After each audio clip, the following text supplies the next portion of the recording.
전화위복의 하나님이라는 제목으로 하나님 말씀 증거하겠습니다. 여러분 대부분이 아마 전화위복이라는 고사성어는 다 아실 것입니다. 나에게 닥친 화가 나중에 복으로 바뀔 수 있다라는 뜻의 말입니다. 신자든지 비신자든지 할 것 없이 흔히 우리가 어려움을 당한 분들에게 이렇게 전화위복이 될 겁니다 말을 하면서 위로를 합니다. 그런데 불신자가 기대하는 전화위복은요, 운이 좋으면, 재수가 좋으면 현재의 고난이 미래의 복이 될 수도 있을 겁니다, 그런 뜻을 담고 있습니다. 하지만 신자가 말하는 전화위복은 운이나 재수에 근거해서 하는 말이 아니지요.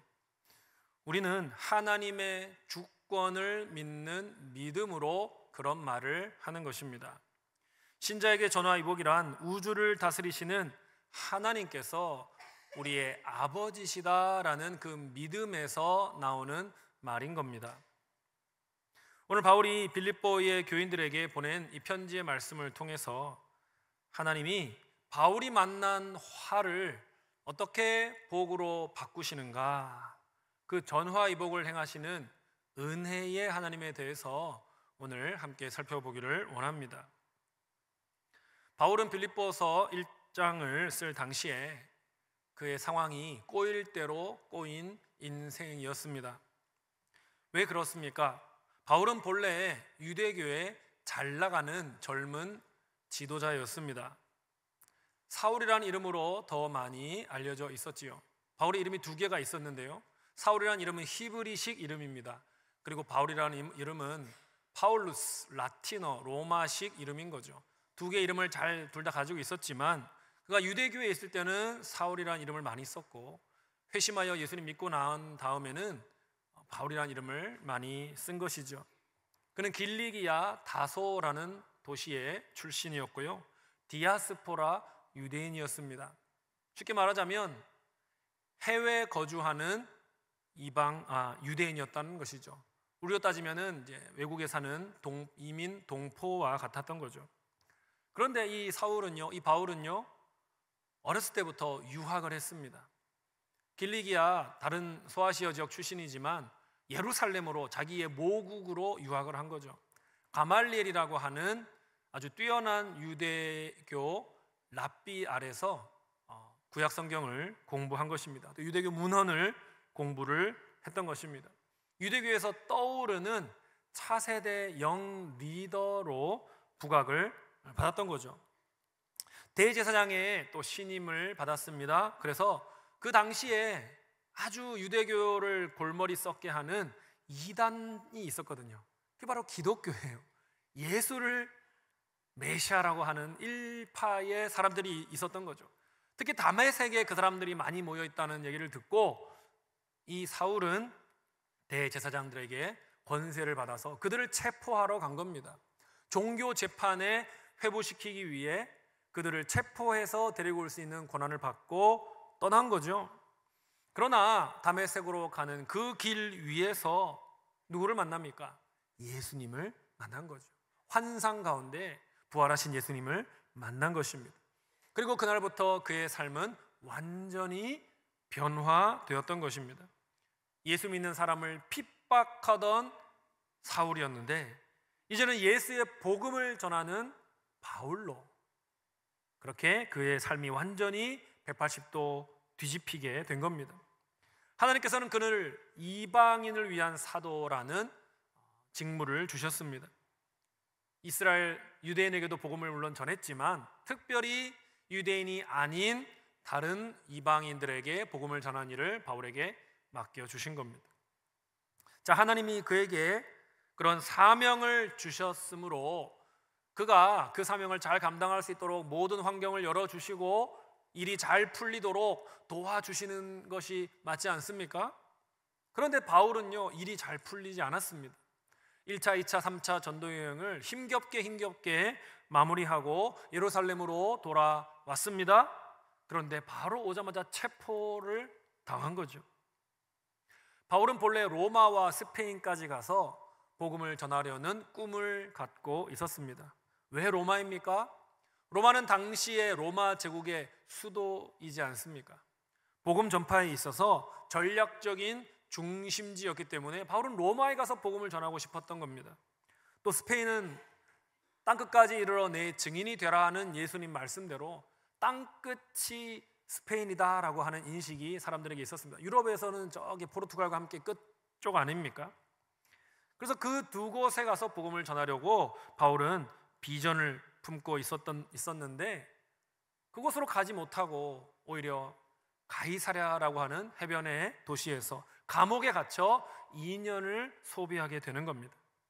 그리고 또 죽을 고생을 하며 배가 파선하면서 겨우겨우 로마에 도착했습니다만 로마에서도 감옥에 이송되고 말았던 거죠. 감옥에 들어있을 때 바울은 아마 빠른 재판이 일어날 것이고 빨리 석방이 될 것이고 이제 로마에서 마음껏 복음을 전하게 해주시겠지라고 기대를 했을 겁니다. 하지만 상황은 전혀 그렇게 흘러가지 않았지요. 바울은 로마의 광장에서 담대하게 복음을 외치기를 꿈꿨지만 그의 현실은 무엇이었습니까? 로마 왕국의 감옥에 갇혀 있는 겁니다. 꼼짝달싹할 수 없는 죄수의 신분으로 갇혀 있는 겁니다. 여러분, 꿈이 좌절된 경험을 하신 적이 있습니까? 꿈이 좌절되었을 때의 절망감을 아십니까? 누구나 이루고 싶은 꿈이 좌절되어 본 경험이 한두 번은 있을 것 같습니다. 기회만 주어진다면 열정을 다해 이루고 싶은 꿈이 있었는데 그 꿈을 이룰 가능성이 완전히 사라져 버린 겁니다. 시도할 기회조차 없는 겁니다. 얼마나 실망스럽습니까? 얼마나 좌절이 되겠습니까? 지금 바울의 상황이 그런 것 같습니다. 고생하면서 로마까지 왔는데 복음 전파의 기회를 얻지 못하는 것 아닐까? 이러다가 이렇게 감옥에 있다가 그냥 처형되어 죽고 마는 것이 아닐까? 마음에 그런 불안함이 생겼던 것이죠. 이 불안은 바울만 느꼈던 것이 아닙니다. 바울을 후원하는 여러 도시의 성도들도 그런 불안함을 느꼈던 것 같습니다. 이 편지를 받고 있는 빌립보 교인들은 바울을 걱정했습니다. 로마에 있는 바울이 건강한지 안전한지 염려했습니다. 바울을 돕기 위해 선교 헌금을 모아서 보냈습니다. 에바브로 디도를 또 파송해서 바울 선생님이 잘 계시는지 확인해 달라 요청을 했습니다. 또 바울이 머물고 있는 도시 로마에도 기독교 성도들이 있지 않았겠습니까? 그들도 바울의 투옥 소식을 들었지요. 바울에 대해서 염려했습니다. 하지만 로마 왕궁 감옥에 갇혀 있는 바울을 쉽사리 돕지를 못했습니다. 도와주고 싶었지만 그들은 로마 정권을 두려워했습니다. 바울을 변호하거나 바울 대신에 복음을 전하는 일까지는 꿈도 꾸지 못했습니다. 왜냐하면 로마 정권이 서슬퍼렇게 그렇게 기독교인들을 바라보고 있었기 때문이죠. 로마 정권이 바울을 투옥시킨 것은 의도적인 것이었습니다. 기독교인들이 선교를 하지 못하도록 기독교의 가장 활발한 지도자 바울을 투옥시키면 그들이 기독교를 전파하는 일을 포기할 것이다 라고 예상했던 거죠. 그들의 의도대로 로마 성도들은 몸을 사리고 있었던 겁니다. 복음은 큰 풍랑을 맞는 것 같습니다. 좌초될 위기에 처한 배와 같았습니다. 바울도 큰 좌절이 있었을 거라고 생각합니다. 낙심했을 거라고 생각합니다. 자신의 꿈이 하나님 앞에 꾼 선한 꿈이 이루어지는 방향으로 가지 않고 반대 방향으로 가는 걸 볼 때 마음이 힘들었을 것입니다. 하지만 바울은 오래도록 낙심하지는 않았습니다. 마음을 추스렸습니다. 절망에 계속 마음을 빼앗기지 않았습니다. 하나님이 이 상황을 허락하신 이유가 있을 것이다 라고 그는 믿었습니다. 바울은 광장으로 당장 나갈 수는 없지만 감옥에서 만나는 사람에게 복음을 전하기 시작했습니다. 예수를 만나고 나서 자기의 삶이 어떻게 바뀌었는지, 기독교를 핍박하던 자가 어떻게 기독교를 전하는 자가 되었는지, 그리고 예수님이 누구신지, 예수님이 하나님의 아들이시라고 세상의 죄를 지고 죽으신 메시아 구원자시라고 만나는 사람에게 복음을 전하기 시작한 거죠. 오직 예수를 믿을 때에 구원과 영생을 얻을 수 있다고 복음의 진리를 감옥에서지만 만나는 사람에게 전하기 시작한 겁니다. 물론 처음에는 바울의 말에 귀를 기우는 사람이 없었을 것입니다. 여러분, 간수와 죄수라고 하는 신분의 차이는 생각보다 그 골이 깊습니다. 극복하기가 쉽지 않습니다. 여러분, 감옥이라는 시스템은요, 간수를 더 권위적이고 폭력적으로 만듭니다. 죄수는요, 더 주눅이 들고 왜소하게 만듭니다. 하지만 바울은 감옥에 있지만 절망하지 않았습니다. 죄수로 있었지만 복음에 대해서는 분명한 확신을 가지고 있었습니다. 예수님이 자기를 어떻게 바꾸셨는지 계속 이야기했습니다. 그러자 간수들 중에 한두 사람이 그의 말에 귀를 기울이기 시작한 거지요. 바울은 상황을 보지 않았습니다. 바울은 상황보다 크신 하나님을 바라보았습니다. 그랬더니 환경을 뛰어넘는 역사가 일어나기 시작했던 거죠. 여러분, 우리의 인생과 신앙생활에서 인내하는 것이 그만큼 중요한 것입니다. 상황이 좌절스럽다고 해도 하나님을 신뢰해야 하는 거죠. 진득하게 기다려야 하는 거죠. 그러면 때가 되면 하나님의 일하심을 보게 되는 것입니다. 갈라디아 6장 9절 말씀 보니까요, 우리가 선을 행하되 낙심하지 말지니 포기하지 아니하면 때가 이름에 거두리라고 말씀했습니다. 포기하지 아니하면 하나님의 때가 이를 때에 그 뿌린 씨앗의 열매를 거두게 된다는 것이죠. 그러므로 포기하지 않는 것이 중요합니다. 고난을 만났을 때에 하나님의 뜻을 찾는 것이 중요합니다. 하나님을 원망하지 않고 하나님이 이 상황을 어떻게 이끄시는지 묵묵히 지켜보는 태도가 필요한 것이죠. 가이사랴 빌립보에서 바울은 2년을 보냈습니다. 그리고 로마에서도 2년의 감옥 생활을 했습니다. 바울은 몸과 마음이 점점 지쳐갔을 것입니다. 복음 전파를 향한 꿈을 하나님이 주셨는데 왜 하나님은 그 꿈을 이루어주지 않으실까? 바울은 계속해서 질문이 생겼을 것이고 실망을 했을 것입니다. 그러나 바울은 오래도록 실망하지 않았습니다.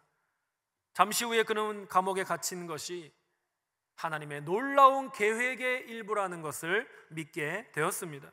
우리는 그것을 12절의 문장 구조를 통해 알 수가 있습니다. 바울 당시의 편지에서는요, 이러한 문장 형식이 있었습니다. 나는 너희가 이러저러한 사실을 알기를 원한다. 이것은 편지의 수신자가 분명히 이것을 확신하고 동의하고 깨달으라는 말이죠. 바울이 이 문장 형식을 사용해서 자신이 확신하는 바를 말하고 있습니다. 12절 말씀입니다. 다 같이 읽어봅시다. 시작. 형제들아, 내가 당한 일이 도리어 복음 전파에 진전이 된 줄을 너희가 알기를 원하노라.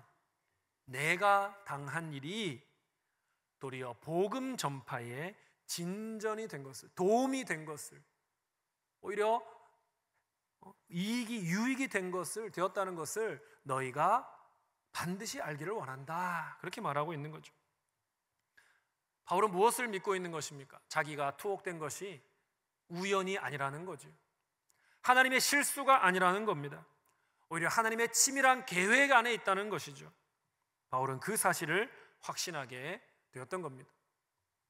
그러면 왜 하나님은 바울을 가이사랴와 로마에서 감옥에 넣어두신 것일까요? 왜 그렇게 하셨는지 바울이 본문에서 구체적으로 설명하고 있지는 않습니다. 하지만 사도행전과 오늘 읽은 빌립보서 말씀들을 종합해서 우리가 유추해 볼 수가 있습니다. 하나님은 왜 바울을 로마와 가이사랴 감옥에 두셨는가? 첫 번째 이유는요, 안전입니다. 사도행전 23장 21절을 보면요, 바울을 암살하고자 하는 자들이 많았습니다. 내가 바울을 암살하고 죽이지 않고서는 그때까지는 내가 밥을 먹지 않겠다, 식음을 전폐하겠다고 한 사람이 몇 명이 있었습니까? 40명이 있었습니다. 여러분 한번 상상해 보십시오. 내가 김창훈을 죽이지 않고서는 밥도 안 먹을 거고 잠도 안 잘 거고 그 일만을 위해서 내가 모든 역량을 집중해서 그 일을 해내고야 말 거야 하는 사람이 한 명만 있어도 여러분 제가 잠이 오겠습니까? 너 김창훈 내가 가만 안 둘 거야 하는 사람이 한 명만 있어도요 전 잠을 못 잘 것 같아요. 무서워서 길을 못 다닐 것 같아요. 어디 멀리 도망가든지 숨든지 할 것 같아요. 그런데 바울은요, 바울을 죽이려는 사람이 40명이 있었다고요. 얼마나 바울이 마음이 힘들었겠습니까? 얼마나 신변의 위협을 느꼈겠습니까? 그런데 하나님께서는 이 바울을 지키기 위해서 그를 가장 안전한 곳, 군인들이 지켜주는 곳, 감옥에 넣어 두신 거죠. 두 번째 이유는 비용입니다. 바울은요, 로마에 가서 복음을 전하고자 하는 비전을 갖고 있었습니다. 사도행전 19장 21절에 보면 내가 후에 로마도 보아야 하리라 했습니다.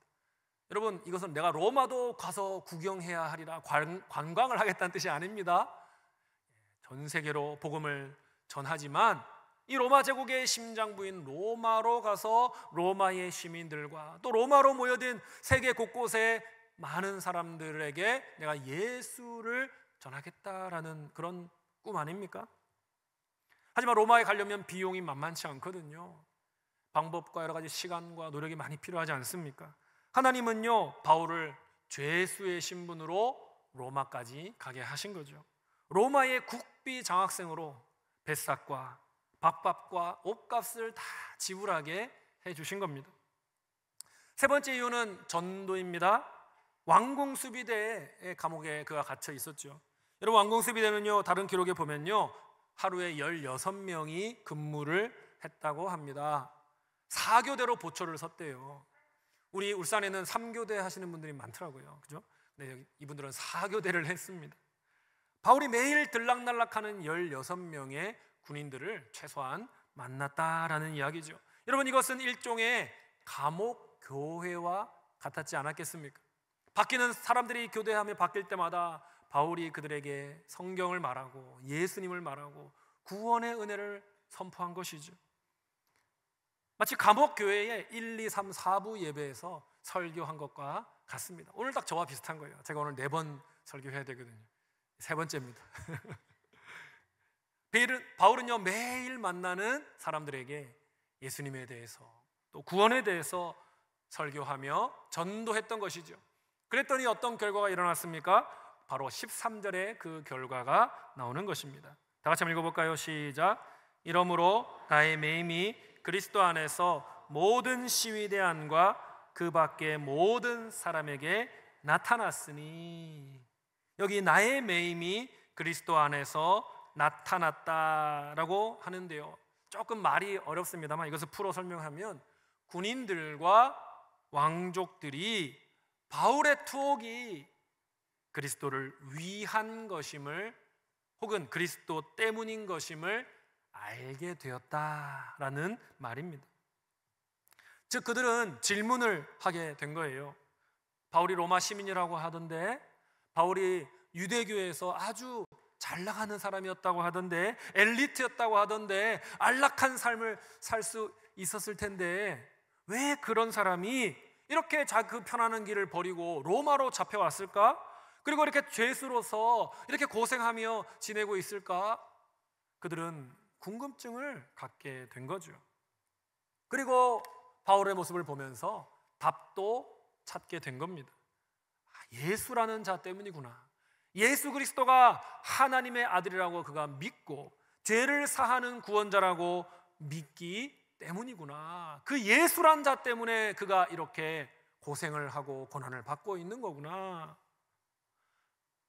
왕궁의 수비대의 군인들과 왕족들과 귀족들이 바울의 믿음을 보고 바울의 삶을 보고 감동을 받게 된 거죠.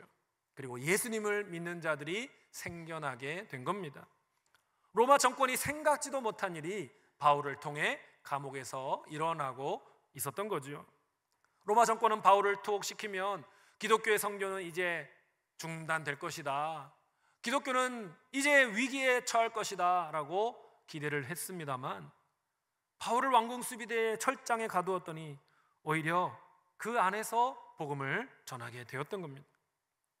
그 안에서 복음 전파와 회심의 역사가 일어나게 되었던 겁니다. 여러분, 로마 제국이 얼마나 기독교를 핍박했는지는 역사에 잘 나와 있습니다. 로마는 기독교를 엄청나게 핍박하고 박해했어요.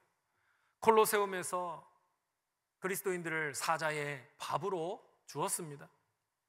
그리스도인들을 또 기름을 발라서 불을 붙여서 마을을 밝히는 가로등과 같이 그렇게 쓰면서 그리스도인들을 죽였습니다. 십자가에 매달아 사형시키는 일도 저질렀습니다. 그렇게 하지 않더라도 사회생활을 하는 가운데 기독교인이라고 하면 불이익을 주었습니다. 그런데 하나님은 그 모든 것을 바라보시고 가만히 계셨던 것이 아니라 전화위복의 역사를 행하셨던 거죠. 특별히 바울의 투옥이 기독교의 선교가 중단되는 것이 아니라 오히려 그 왕궁 수비대 안에서 왕족들과 귀족들이 복음을 듣는 기회로 만드신 거죠. 교회 역사에 따르면요, 바울의 선교의 직간접적인 결과로 네로 황제의 삼촌과 친척이 예수를 믿게 되었습니다. 도미티안 황제의 어머니와 딸들이 그리스도인이 되었습니다. 그리고 많은 왕족들과 귀족들이 예수를 믿게 되었습니다. 바울의 전도가 직간접적으로 역사한 것이죠. 결국 기독교는 어떻게 됩니까? 주후 313년 밀라노 칙령을 통해서 기독교를 믿을 자유와 기독교를 포교할 자유를 얻게 된 겁니다. 그리고 391년이 되면 기독교는 로마 제국의 국교가 됩니다. 나라의 종교가 되죠. 그 당시에 기독교 인구는 불과 7%에 불과했다고 합니다. 하지만 높은 지위의 사람들이 그리스도인이었기 때문에 기독교가 국교가 될 수가 있었던 거죠. 바울이 로마 감옥에서 뿌렸던 복음의 씨앗이 오랜 시간을 지나서 그러한 열매들로 맺히게 되었던 겁니다. 바울이 감옥에 갇혔을 때 많은 사람들은 절망하고 좌절하고 실망했지만, 위기감을 느꼈지만, 기독교의 악재가 닥쳤구나, 기독교의 화가 미쳤구나 라고 생각했지만, 하나님은 그 악을 선으로 바꾸시고 그 화를 복으로 바꾸셨던 것이죠. 마치 로마서 8장 28절의 말씀과 같지 않습니까? 다 같이 읽어볼까요? 우리가 알거니와 하나님을 사랑하는 자 곧 그의 뜻대로 부르심을 입은 자들에게는 모든 것이 합력하여 선을 이루느니라. 고난을 당하는 중에는 그 고난의 의미를 다 알 수 없는 경우가 많습니다. 하지만 시간이 지나면, 시간을 지나 뒤돌아보면 하나님이 이 고난을 통해 하나님 나라를 진보시키셨구나, 하나님이 그 고난을 통해 나의 믿음을 더 성장시키셨구나, 우리가 깨닫게 되는 거죠. 하나님은 참으로 화를 복으로 만드시는 분이라고 우리가 고백하게 되는 것입니다. 하나님이 바울을 감옥에 보내신 네 번째 이유가 있습니다. 바로 14절에 나타나는데 로마 성도들의 변화입니다. 14절 말씀 같이 읽읍시다. 시작. 형제 중 다수가 나의 매임으로 말미암아 주 안에서 신뢰함으로 겁없이 하나님의 말씀을 더욱 담대히 전하게 되었느니라. 여기서 형제라는 말은요, 로마의 성도들을 가리킵니다. 그들은 바울의 투옥과 복음 사역을 보고 도전을 받은 거예요. 그래서 변화를 받아서 담대히 복음을 전하는 자들이 되었던 겁니다. 여러분, 주목할 표현이 있습니다. 나의 매임을 인하여 라는 표현입니다. Because of my chains, 나의 이 쇠사슬 때문에 라는 표현입니다. 일반적으로 조금 문맥이 맞으려면 나의 매임에도 불구하고 라고 하는 게 더 자연스럽지 않겠습니까? In spite of my chains, 내가 이렇게 감옥에 갇혀서 쇠사슬을 차고 있지만 로마 성도들은 힘을 내었다. 근데 그게 아니에요. 바울은 뭐라고 얘기합니까? 내 이 쇠사슬로 인해서 로마의 성도들이 담대해졌고 더 힘을 내었다, 그렇게 말하는 겁니다. 바울 자신의 투옥이 오히려 로마 성도들에게 자극이 된 거죠. 더 격려를 주게 된 거죠. 더 그들이 주님을 신뢰하게 만든 거죠. 더 담대히 복음을 전하도록 만들어 주었다는 겁니다. 바울의 매임을 보고 로마 성도들이 주눅이 든 것이 아니라 오히려 힘을 얻게 된 겁니다. 처음에는 로마 정부의 눈치를 보았다고 했죠. 바울이 감옥에 갇혀 있는데도 바울 옆에 있어주지 못했습니다. 두려웠기 때문이죠. 겁을 냈기 때문이죠. 디모데후서 4장 16절에 보면요, 바울이 이렇게 말합니다. 내가 처음 변명할 때에, 재판정에서 자신을 변호할 때에 나와 함께한 자가 하나도 없고 다 나를 버렸으나, 바울이 감옥에서 재판을 받을 때 로마 성도들은요, 바울 옆에 있어주지 못했습니다. 두려워서 떨고 있었습니다. 바울 돕기를 주저했습니다. 하지만 이후에 바울이 죄수의 신분에도 불구하고 담대히 복음을 전하였고, 병사들과 귀족들과 왕족들이 예수님을 믿게 된 것을 보고서는 그 바울이 감옥에서 맺은 열매를 보고 그들은 하나님의 살아계심을 확신하게 된 거지요. 그리고 로마 성도들은 바울의 고난에 그 길을 따라 자기들도 담대히 하나님의 역사에 동참하기로 결단했던 것입니다. 고난이 고난으로 끝나지 않고 그 고난을 통해 선을 이루시고 화를 통해 복을 만드시는 하나님을 그들이 믿게 되었기 때문에 이제 더 이상 겁쟁이와 같이 있지 아니하고 담대하게 복음의 선포의 장으로 나아오게 되었던 것입니다. 바울이 감옥에서 당한 고난은요, 하나님의 실수가 아니었습니다. 하나님의 철저한 계획 속에 있었습니다. 복음의 진보를 위해 사용이 되었습니다. 로마 성도들이 그것을 깨달았을 때에 두려움을 이길 수가 있었습니다. 용기를 얻게 되었습니다. 바울의 담대함을 본 성도들은 더 담대하게 복음을 전하는 자들이 되었던 것입니다. 겁먹은 토끼처럼 살고 있었는데 이제는 용맹한 사자가 되어 복음을 선포하는 자들이 되었던 것입니다. 고난도 영광스러운 인생의 일부다라고 여기게 된 거지요. 삶의 가치관이 완전히 바뀌게 된 거지요. 제2의 바울, 제3의 바울이 되어서 복음을 들고 세상으로 겁없이 나아가게 되었던 겁니다. 바울이 투옥되었을 때에 대부분의 사람들은 큰일 났다, 기독교가 위기에 처했다, 이제 더 이상 복음을 전할 수 없다라고 말했지만, 전화위복의 하나님은 그 최악의 상황을 최선의 상황으로 바꾸어 주셨던 것입니다. 사도 바울은 자신의 고난을 통해 복음이 진보됨을 보고 크게 기뻐하였습니다. 그리스도인이라면 이래야 하는 거죠. 내가 괴로움을 당해서 하나님 나라가 진보할 수 있다면 기뻐할 수 있어야 하는 것입니다. 여러분, 그리스도인의 삶의 목표는 내 인생의 진보가 아니라 복음의 진보가 되어야 하는 겁니다. 내 성공이 아니라 복음의 성공이 목표가 되어야 하는 겁니다. 어떤 분은 질문을 하겠지요. 한 번 사는 인생인데 성공하면 안 됩니까? 행복하면 안 됩니까? 성공하셔야죠. 행복하셔야죠. 하지만 세상적인 성공이 행복을 보장하지 않습니다. 지혜로운 신자는요, 진정한 행복의 비결을 아는 자들입니다. 그것은 하나님 나라의 성공인 거죠. 복음의 성공을 추구하는 것입니다.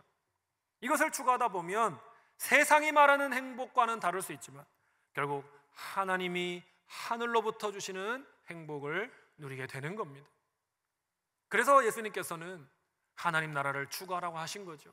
하나님의 의를 추구하라고 하신 거죠. 마태복음 6장 33절입니다. 시작. 먼저 그의 나라와 그의 의를 구하라. 그리하면 이 모든 것을 너희에게 더하시리라. 바울의 인생처럼 나의 인생도 꼬여버린 인생입니다 라고 말하실 분이 계십니까? 우리 모두에게는 고난과 실패가 찾아올 수 있습니다. 이해할 수 없는 일들이 일어날 수 있습니다. 건강의 문제가 우리를 힘들게 할 수 있습니다. 큰 질병이 갑자기 찾아올 수도 있고, 작은 질병이라도 그것은 우리를 힘들게 하지 않습니까? 우리의 영혼을 또 아프게 하지 않습니까?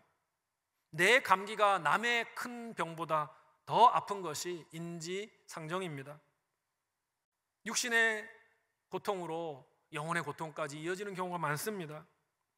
요즘 또 재정의 문제로 어려움 당하는 분들이 많다고 하더라고요. 경기가 계속 울산이 좋지 않아지고 있다, 나빠지고 있다는 이야기를 들을 때 저는 기도하게 됩니다. 또 얼마 전에 미국의 트럼프 대통령이 취임을 했는데 그동안 미국이 나아가던 방향에서 180도 급선회한 정책들이 많다고 하더라고요. 한국의 여러 가지 많은 기업들도 미국의 정책에 맞게 준비를 하고 있었는데 트럼프 대통령이 정책을 바꿔버리니까 준비하던 것이 또 아예 중단해야 되는 건지 그래도 그 방향으로 가야 되는 건지 지금 혼돈 가운데 있다는 겁니다. 대기업들이 그렇게 혼돈 가운데 있다는 겁니다. 그러면 또 중소기업들도 함께 어려움을 겪게 될 거라고 염려하고 있는 거죠. 여러분, 인간관계의 어려움도 우리를 찾아오지 않습니까? 직장에서 만난 사람과의 어려움, 이웃과의 어려움, 심지어 우리 교회에서 만난 성도들 간에도 갈등이 생기거나 오해가 생기거나 그 관계 때문에 힘든 일들이 생기지 않습니까? 이런 일들이 일어날 때 우리는 하나님께 질문을 하게 되는 거죠. 하나님, 왜 이런 고난이 찾아오는 것입니까? 하나님, 왜 이런 고난을 허락하시는 것입니까?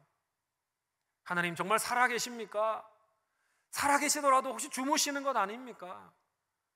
아니면 졸고 계시는 것 아닙니까? 이런 탄식이 나오게 되는 일이 우리에게 일어날 수가 있는 거죠. 그러면 우리의 믿음이 흔들린다는 거예요. 하나님에 대한 회의가 생길 수 있다는 겁니다. 하나님이 정말 우리를 사랑하시는 분인지 의문이 들 수도 있다는 겁니다.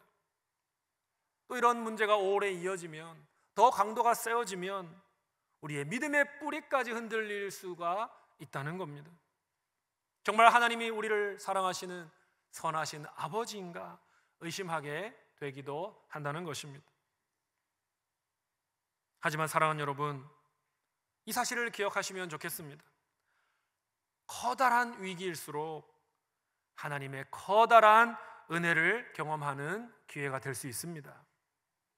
하나님, 우리의 인생의 위기를 통해서, 하나님은 우리 영혼의 고통을 통해서 우리를 교훈하시고 우리를 성숙시키기 원하십니다.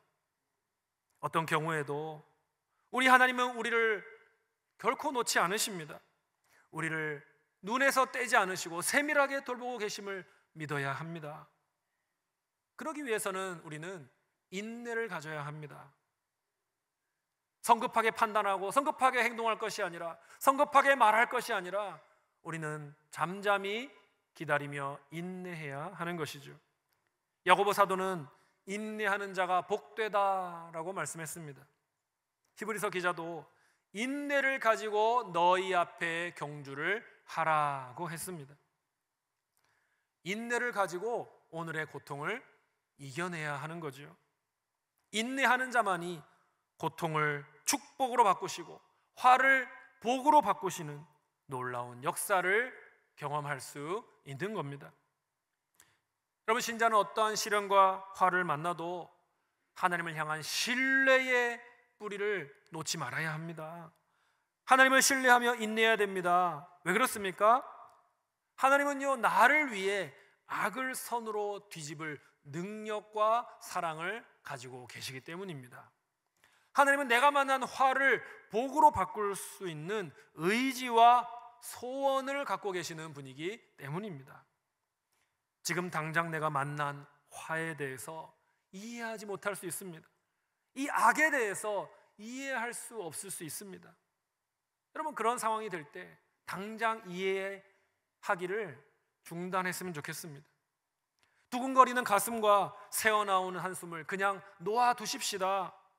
하지만 우리 마음 깊은 곳에 있는 하나님을 향한 신뢰의 불씨를 지켜낼 수 있기를 바랍니다.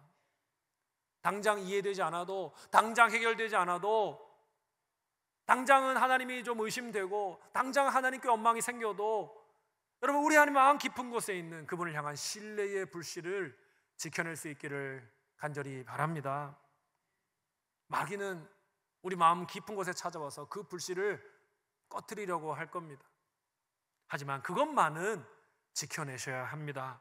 그 불씨를 지켜내야, 그리고 인내해낼 때 우리가 만난 고난이 장애물이 아니라 하나님이 우리를 위해 준비하신 디딤돌이라는 사실을 깨닫게 되는 날이 오는 겁니다. 고통이 처음에는 돌아가는 길처럼 여겨질지 모릅니다. 하지만 결국에는 그 고통이 우리를 위해 만드신 하나님의 지름길임을 깨닫는 날이 오는 것입니다. 하늘의 하나님이 당신의 자녀들을 끝까지 지키고 보호하시는 선하신 아버지심을 믿고 신뢰의 불씨를 지켜낼 수 있는 우리 교회 모든 성도님들이 되시기를 바랍니다. 말씀을 믿겠습니다. 사랑하는 여러분, 지금 나에게 닥친 화가 아무리 크고 어려워 보여도 그것이 하나님의 손 안에서 복으로 바뀔 수 있음을 믿으시기를 바랍니다.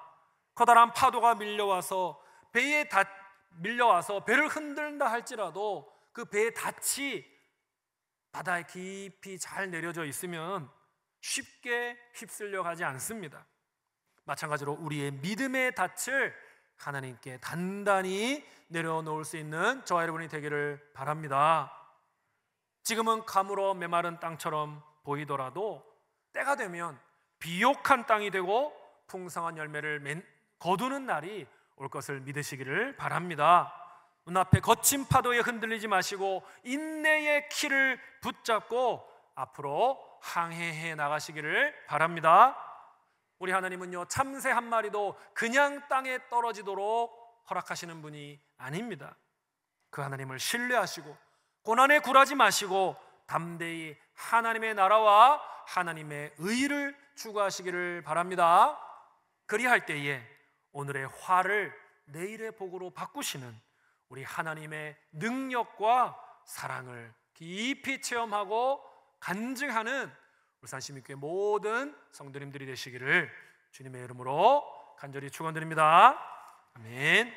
찬양합시다. 약할 때 강함 되시네. 나의 보배가 되신 주 나의 모든 것, 주 안에 있는 보물을 나는 포기할 수가 없네. 주 나의 모든 것. 쓰러진 나를 세우시고 나의 빈잔을 채우시는 우리 하나님을 신뢰하는 마음으로 찬양하겠습니다.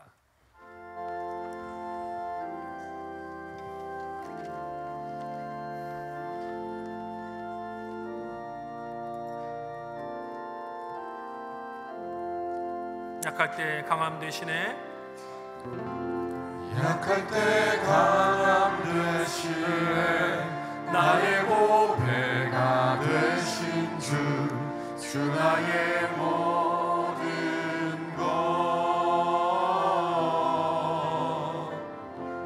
주 안에 있는 보물을 나는 포기할 수 없네. 주 나의 모든 다시 한번 약할 때 강함 되시네. 약할 때 강함 되시네. 나의 보배가 되신 주 나의 모든 것,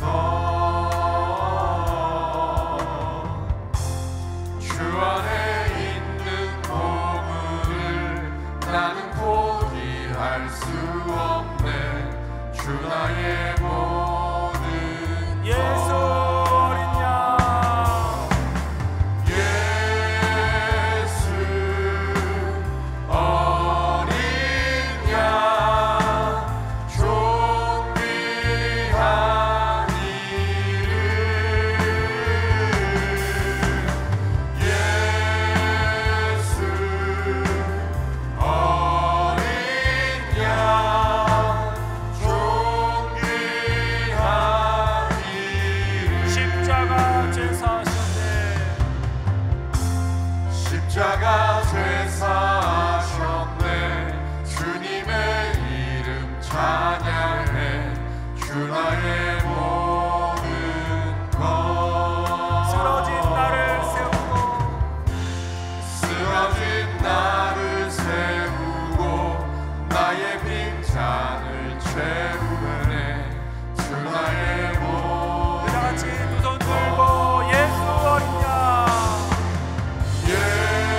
아침에 교회 중 여러분, 말씀 기억하면서 이렇게 결단의 기도를 올려드립시다. 하나님, 지금 내가 경험하는 이 고난, 이 어려움, 내 눈으로 볼 때는 참 심각한 위기이고 별로 소망이 없어 보이지만, 그러나 나를 바라보는 것이 아니라 우리 하나님을 바라볼 때에 전화위복의 역사가 충분히 우리 하나님의 손을 통해 일어날 수 있다고 믿습니다. 주님의 사랑과 주님의 능력을 신뢰하고 내가 인내함으로써 마침내 주님의 선하신 뜻이, 주님의 계획이 내 삶 가운데, 이 땅 가운데 이루어지고 주님께 영광이 돌려지는 것을 보게 하여 주시옵소서라고 우리 다 같이 함께 주여 한번 부르시고 결단의 기도를 올려드리도록 하겠습니다. 주여, 아버지요, 하나님 아버지, 소망이 없어, 절망이 있고 아버지 아무런 희망이 없어 보이고 하나님 주여, 아버지 하나님 정말 부족해 보여도 정말 희망이 없어 보이고 희망이 없어 보이고 내가 보기에는 상황이 보이고 마음 가운데 정말로 아버지 이제 여기서 포기하고 돌아서야만 할 것 같은 상황이지만 하나님께서 이 상황을 붙들고 계시고 하나님께서 이 상황을 붙들고 계시므로 하나님 이 상황 속에서도 그거 놀랍게 역사하시며 일하고 아버지 일하실 수 있음을 믿습니다. 화를 복으로 바꾸시는 전화위복의 하나님의 능력이 아버지의 삶 가운데, 우리 가정 가운데, 우리 회사 가운데, 아버지 우리 이웃 가운데, 우리 교회 가운데, 우리 목장 가운데 아버지 일어날 수 있을 줄로 믿습니다. 아버지 하나님, 눈으로 보는 것을 믿지 않게 하여 주시고 말씀이 알려주는 것을 믿게 하여 주옵소서. 우리 좋으신 하나님을 신뢰하며 나아갈 수 있도록 도와주옵소서. 우리 능력의 하나님을 신뢰하며 나아갈 수 있도록 도와주옵소서. 우리 하나님의 크고 놀라우신 손의 역사를 바라보며 나아가게 도와주시옵소서. 아버지 하나님, 내 손의 능력을 바라보지 않게 하시고 우리를 향한 사랑과 우리를 향한 능력을 아버지 끊임없이 베풀어 주시는 그 좋으신 아버지의 손길을 의지하며 나아갈 때에 승리를 경험하는 주 백성들이 다 될 수 있도록 도와주시옵소서. 주여 함께해 주시고 주여 은혜를 베풀어 주시고 주여 긍휼을 더하여 주옵소서. 주여 긍휼을 더하여 주옵소서. 아버지 하나님 함께하여 주옵소서. 주님,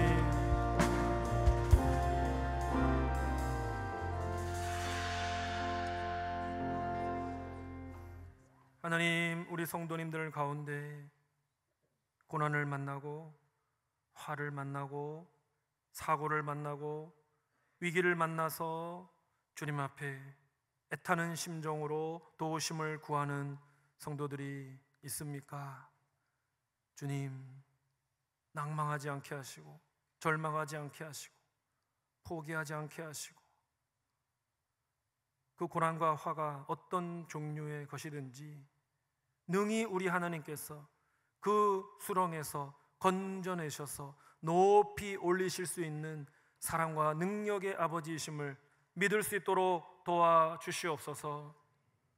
화를 변화시켜 복을 이루실 수 있는 전화위복의 하나님이 우리를 사랑하시며 능력이 많으시며 자기 아들을 내어주실 정도로 당신의 우리를 향한 사랑을 증명해 보이신 아버지이심을 기억하며 나아갈 수 있도록 도와주시옵소서. 우리 눈에는 재앙처럼 보일지라도, 우리 눈에는 절망할 상황이라고 보일지라도, 우리 눈에는 소망이 없이 보일지라도 하나님, 그 모든 상황을 우리 주님 손에 다 그 상황들이 주님 손 안에 있다는 사실을 우리가 믿습니다. 그 하나님의 사랑과 능력으로, 주님의 그 소원함으로 하나님 그 상황들을 역전시키시고 변화시키셔서 마침내 그 모든 상황을 종합하여 결과적으로 선을 이루시고 주님의 뜻을 이루어 가실 우리 하나님을 신뢰하며 찬양합니다. 그 아버지를, 그 좋으신 목자를 의심하지 말고 그 하나님 아버지를 원망하지 말고 당장 우리의 상황을 보고 반응하기보다는 인내함으로 주님의 인도하시는 길을 묵묵히 따라갈 수 있는 믿음과 인내를 우리에게 허락하여 주시옵소서. 그리할 때 마침내 주님의 때가 되었을 때에 참으로 그 시간이 나에게 꼭 필요한 시간이었다고, 그 고난이 나에게 필요한 고난이었다고, 그 화가 나를 오히려 변화시키는 유익한 일이었다고 주님 앞에 고백하며 하나님의 크고 놀라우신 그 계획을 우리가 그때가 되면 깨닫고 하나님 앞에 진정한 감사와 찬양을 다시 한번 올려드리는 그날을 보게 하여 주시옵소서. 하나님, 우리 울산 시민교회 공동체를 붙들어 주시고, 정말 울산의 여러 가지 상황들이 좋지 않다고 말하는 상황이지만 하나님, 그 가운데서도 또 주님의 선하신 계획이 있음을 우리가 믿습니다. 우리 교회가 이 상황 가운데 또 주님이 요청하시는 우리 교회의 사명이 있는 줄로 믿습니다. 주님 오시는 날까지 이 땅에서, 이 도시에서, 이 지역에서 주님이 원하시고 주님이 명하시고 주님이 기뻐하시는 일들을 신실하게 감당해내는 믿음의 공동체로 설 수 있도록 우리 교회를 붙잡아 주시옵소서. 일희일비하지 아니하고 신실하신 하나님을 붙잡고 한 걸음 한 걸음 믿음의 길을, 사명의 길을 걸어가는 우리 교회와 우리 교회 191개 목장들이 다 될 수 있도록 은혜를 베풀어 주시옵소서. 감사드리며 살아계신 우리 주 예수 그리스도의 이름으로 기도드리옵나이다. 아멘. 오늘 말씀을 듣고 결단한 내용에 대해서 기도받기 원하시는 분, 시민교회에 등록하기 원하시는 분, 세례받기 원하시는 분, 중보기도를 부탁하시는 분들은 헌신카드를 적으셔서 예배 후에 앞으로 나오시기를 바랍니다. 이제 평안한 마음으로 세상에 돌아가십시오.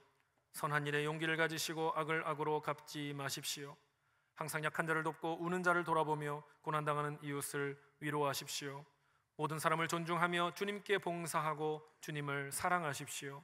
모든 일을 믿음과 사랑으로 행하며 어떤 일에도 희망을 포기하지 마십시오. 그리고 거룩하신 성령님께 순종하여 기쁨과 감사의 생활을 다시 회복하십시오. 하나님 아버지께서는 항상 여러분과 동행해 주실 것입니다. 아멘. 주 예수 그리스도의 은혜와 하나님 우리 아버지의 무한하신 사랑과 성령님의 감화 감동 충만케 하심이 전화위복의 하나님을 믿고 의지하며 어떤 고난 속에서도 하나님의 선하신 뜻을 신뢰하며 인내로 나아가는 울산시민교회 모든 성도님들 위해, 이들의 가정과 일터와 목장 위에 지금부터 영원토록 함께 있을지어다. 아멘.